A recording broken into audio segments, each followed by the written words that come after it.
Hello students. Yesterday lecture we have discussed about scientific management and its features. Today we will discuss principles of scientific management. देखिए 2.1 unit में हमने principles of management किए थे. Principles of management Henri Fayol ने दिए थे और कितने प्रिंसिपल्स थे? 14. Okay, now we will discuss principles of scientific management. Scientific management के कितने प्रिंसिपल्स हैं? साइंटिफिक मैनेजमेंट दी किसने है? एफ.डब्ल्यू. टेलर ने दी है. इसके कितने प्रिंसिपल्स हैं? 4. सबसे पहला प्रिंसिपल है science not rule of thumb. देखिए science not rule of thumb का मीनिंग क्या होता है? Management principles are not like science principles. Management के प्रिंसिपल्स साइंस के प्रिंसिपल्स की तरह नहीं है. साइंस के प्रिंसिपल्स परमानेंट है, फिक्स्ड है, सेम रहते हैं हर सिचुएशन में. बट मैनेजमेंट के प्रिंसिपल्स फ्लेक्सिबल है. मैनेजमेंट के प्रिंसिपल्स रूल ऑफ थंब नहीं है. मींस मैनेजमेंट के प्रिंसिपल्स टाइम के अकॉर्डिंग, सिचुएशन के अकॉर्डिंग, एनवायरमेंट के अकॉर्डिंग चेंज होते रहते हैं. साइंस के प्रिंसिपल्स रूल ऑफ थंब है. रूल ऑफ थंब का मतलब जैसे है वैसे अप्लाई होंगे. But management principles are not rule of thumb. Management principles are flexible.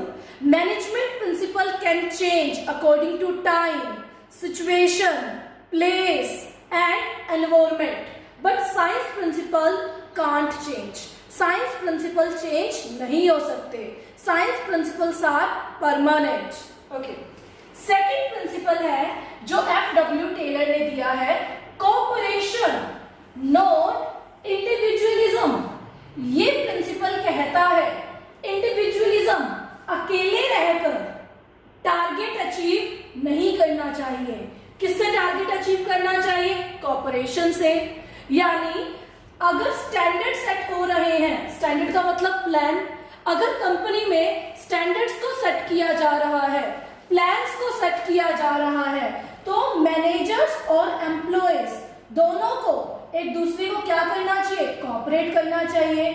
Managers को एम्प्लॉयज का सजेशन भी लेना चाहिए स्टैंडर्ड्स को सेट करने में. So we can say cooperation not individualism.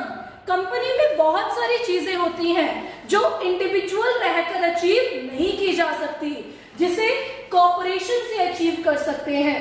तो ये प्रिंसिपल स्पिरिट दी कॉर्प्स की तरह है कि टीम स्पिरिट होनी चाहिए, टीम डेवलपमेंट होनी चाहिए. कोऑपरेशन नॉट इंडिविजुअलिज्म का मीनिंग है मैनेजर को इंडिविजुअली टारगेट को सेट नहीं करना चाहिए. मैनेजर्स को एम्प्लॉयज का कोऑपरेशन लेना चाहिए. अगर स्टैंडर्ड सेट हो रहे हैं तो एम्प्लॉयज का सजेशन लेना चाहिए स्टैंडर्ड सेट करने में. So this principle is cooperation not individualism. Individualism means अकेले रहकर नहीं करना चाहिए. किससे करना चाहिए? कोऑपरेशन से करना चाहिए. Manager and employees should cooperate each other. Manager और एम्प्लॉय को एक दूसरे को कोऑपरेट करना चाहिए so that organisational goals can easily achieved. ताकि ऑर्गेनाइजेशन के गोल्स, ऑर्गेनाइजेशन के ऑब्जेक्टिव्स इजीली अचीव हो सके. थर्ड प्रिंसिपल है हार्मनी नॉट डिस्कॉर्ड. देखिए हार्मनी नॉट डिस्कॉर्ड का मीनिंग क्या होता है? हार्मनी का मीनिंग क्या होता है? यूनिटी. अब हार्मनी नॉट डिस्कॉर्ड का मतलब क्या है?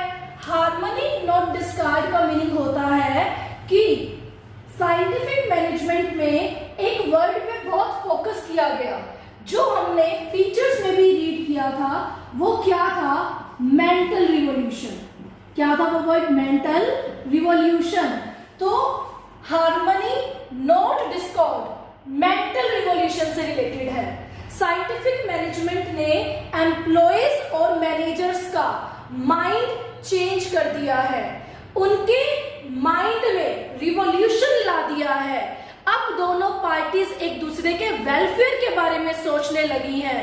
तो साइंटिफिक मैनेजमेंट में यही है, हार्मनी नॉट डिस्कॉर्ड. यानी यूनिटी होनी चाहिए। एम्प्लॉयज और मैनेजर्स में क्या होनी चाहिए? यूनिटी होनी चाहिए। वो यूनिटी कैसे आई? मेंटल रिवॉल्यूशन से आई। और मेंटल रिवॉल्यूशन कौन लेके आया? FW टेलर लेके आया। मेंटल रिवॉल्यूशन ने एम्प्लॉयज और मैनेजर्स दोनों का माइंड चेंज कर दिया है। जहां दोनों पार्टीज एक दूसरे को अपोज करती थी, अब दोनों पार्टीज एक दूसरे के वेलफेयर के बारे में सोचती हैं। एम्प्लॉयज मैनेजर्स का वेलफेयर देखते हैं, मैनेजर्स एम्प्लॉयज का वेलफेयर देखते हैं। So according to this principle, in managers and employees या between managers and employees there should be harmony. There should be harmony. Harmony means unity. अब आपका क्वेश्चन, मैम ये दोनों प्रिंसिपल सेम लग रहे हैं, कोऑपरेशन नॉट इंडिविजुअलिज्म और harmony not Discord. Yes, ये दोनों प्रिंसिपल सेम ही लगते हैं, लेकिन डिफरेंस क्या है? यहाँ पे कोऑपरेशन की बात की गई है कि टारगेट सेट करने में एम्प्लॉयज से सजेशन लेना चाहिए, और हार्मनी नॉट डिस्कार्ड में सबसे मेन पॉइंट मेंटल रिवॉल्यूशन बताया गया है कि जहां पे मेंटल रिवॉल्यूशन आ जाए वहां पे हार्मनी नॉट डिस्कॉर्ड प्रिंसिपल होगा। मेंटल रिवॉल्यूशन माइंड चेंज होना। माइंड कैसे चेंज हुआ? Mental revolution, FW Taylor, scientific management की वजह से। फोर्थ प्रिंसिपल है development of each and every person, यानी हर पर्सन की डेवलपमेंट क्या बढ़ाती है? उसकी एफिशिएंसी बढ़ाती है। देखिए, पर्सन की डेवलपमेंट कब होगी? जब कंपनी एम्प्लॉयज को प्रॉपर ट्रेनिंग देगी। जब एम्प्लॉयज को प्रॉपर ट्रेनिंग दी जाएगी तो उनकी एफिशिएंसी बढ़ेगी, उनका इफेक्टिवनेस बढ़ेगा, उनकी कैपेसिटी बढ़ेगी, उनका कैलिबर बढ़ेगा, तो उनकी क्या होगी? डेवलपमेंट होगी। कहने का मतलब है according to this principle each and every employee should be given training. हर एम्प्लॉय को ट्रेनिंग देनी चाहिए सो दैट उसकी एफिशिएंसी बढ़े, ताकि उसकी इफेक्टिवनेस बढ़े, ताकि उसको काम करना आए, ताकि उसकी कैपेसिटी बढ़े। अगर उसकी एफिशिएंसी बढ़ेगी, इफेक्टिवनेस बढ़ेगी, तो उसकी क्या होगी? डेवलपमेंट होगी। देखिए, अगर एक अनट्रेन्ड पर्सन है, वो एक दिन में अगर 8 यूनिट्स बना रहा है, तो ट्रेन्ड पर्सन एक दिन में 15 यूनिट्स बनाएगा, 16 यूनिट्स बनाएगा। तो ट्रेन्ड पर्सन की क्या बढ़ती है? एफिशिएंसी बढ़ती है। ट्रेन्ड पर्सन की इफेक्टिवनेस बढ़ती है, और उसकी एफिशिएंसी बढ़ने से उसकी क्या होती है? डेवलपमेंट होती है।